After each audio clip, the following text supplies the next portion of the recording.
Neste argumento, eu vou entrevistar o senador Eduardo Lopes, do PRB do Rio de Janeiro.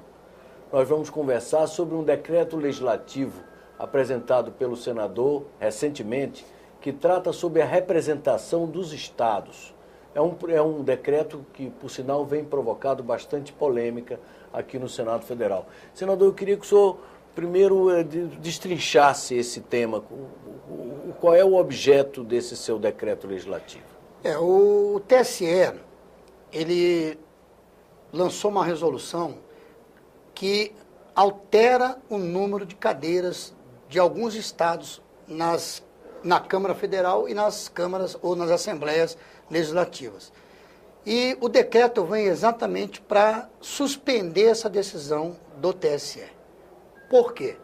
Porque é prerrogativa do Congresso, porque esse tema só pode ser tratado através de lei complementar. E essa resolução ela é de uma decisão administrativa do TSE.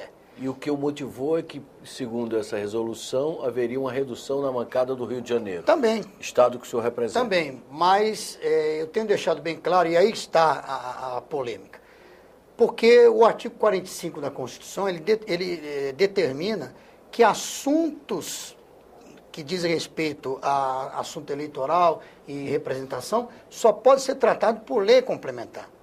Então, quando o TSE, numa resolução administrativa, ele fala o número de cadeiras que vai ter a mudança. Invadiu a prerrogativa. Ele está invadindo a prerrogativa. Perfeito. Alguns defendem que existe uma lei, lei complementar 78, que delegou isso ao TSE. Só que, por outro lado, a Constituição também afirma, no artigo 68, que não pode ser delegada a competência exclusiva do Congresso na lei complementar para qualquer outro poder. Sei. Então, realmente, o que seria necessário? O Senado aprovar uma lei complementar definindo o assunto. Então, o que eu fiz?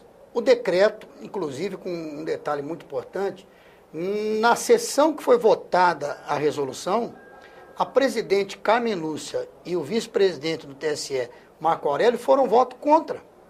E são membros do Supremo Tribunal. Inclusive defendendo essa tese que eles consideravam que não cabia o tribunal legislar nesse assunto. Era competência do Congresso.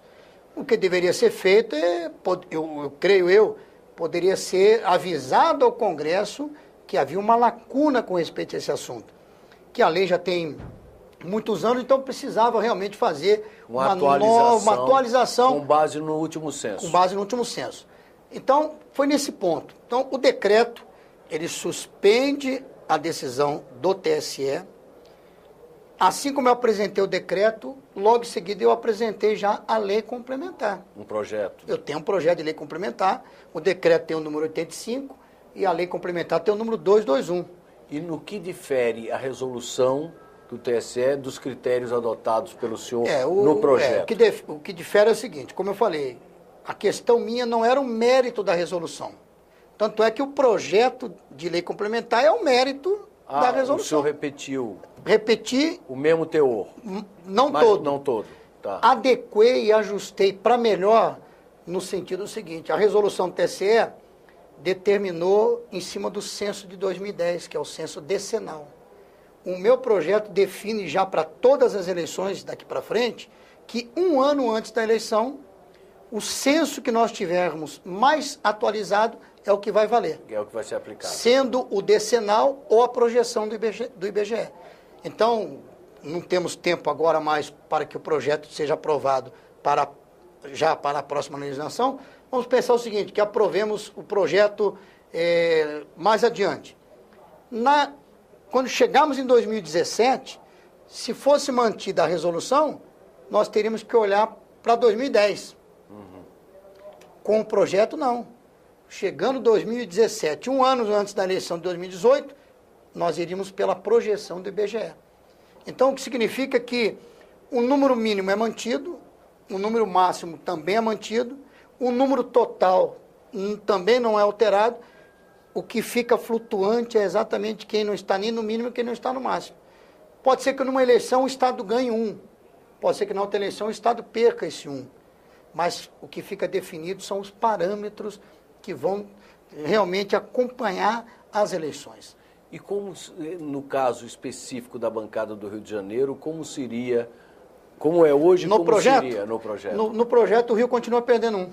Sei, um deputado federal. Continua perdendo um deputado federal. E quantos deputados estaduais? Estaduais eu não tenho esse número, eu até pedi assessoria para levantar isso, porque eu me concentrei na questão do federal, mas certamente vai diminuir. Quantos estados perdem? O senhor lembra de mais algum? Olha, Paraíba, por exemplo, perde 2 federais, Sei. Paraná perde 1, nós temos também o Piauí perde também, ou perde 1 ou perde 2. Ou seja, interessa a diversos estados. Nós temos aí 8 estados que perdem. Sei. Nós temos, se eu não me engano, 6 estados, ou os mesmos 8, que ganham. Inclusive o Pará é o maior beneficiário. O Pará ganharia 4 deputados federais. E temos estados que vão permanecer inalterados. Sei. Então, a resolução, o decreto aprovado hoje, na CCJ agora vindo para o plenário, eu creio que deve seguir a mesma votação. Por quê? Porque existem os que perdem, existem os que ganham e existem os que se mantêm. Mas eu deixo bem claro, e nós vamos para o debate, que a minha decisão, o meu decreto, não é briga de poder. Não é não aceitando a decisão, mas é protegendo, como diz o artigo, inclusive foi em cima desse inciso que nós fizemos o decreto, o inciso 11 do artigo 49 da Constituição determina exatamente isso, que o Congresso, ele tem que zelar pelas suas prerrogativas. Perfeito. Que não pode ser invadido por atos normativos de outros poderes. E como foi esse primeiro round de discussão? Foi muito dividido? O senhor acredita que, quando chegar ao plenário, o seu decreto, esse que o senhor apresentou, vai ser aprovado? Eu creio que sim, mas o debate foi bom, foi um debate muito produtivo e a votação foi apertada, não foi fácil não, foi 12 votos a 10. A 10. E aí ele foi aprovado na CCJ. Agora ele vem para o plenário, mas nós vamos trazendo e procurando trazer essa consciência aos outros senadores, né? Que o decreto é para proteger e resgatar a prerrogativa do Senado, acompanhando o voto da presidente do TSE e do vice-presidente. Depois nós discutimos o projeto de lei, que se aprovado, aí que eu digo que não é em causa própria, porque o Rio continua perdendo um. Sei. Agora, de qualquer maneira, essa discussão não vai se concluir a tempo de vigorar para a próxima eleição de 2014, por causa do princípio da anualidade. E é bom, eu coloco isso é bom, porque a resolução já aplicação imediata. Nós estamos às vésperas da próxima eleição. Perfeito. E eu acho que o debate tem que ser aprofundado, porque a questão não é só o censo. Tem senadores que já discutem. Será que nós podemos montar a representação não em cima do número de habitantes, mas em cima do número de eleitores, que é realmente quem decide? Muito se falou sobre existe uma distorção muito grande na representatividade do Brasil. Então eu creio que o decreto aprovado e o projeto entrando em debate, eu creio que nós vamos abrir um debate muito profundo nesse sentido. E isso precisa de tempo. Perfeito. Então eu creio que temos tempo para preparar isso para a próxima legislatura. Não a de 2015, mas a de na eleição de 2018.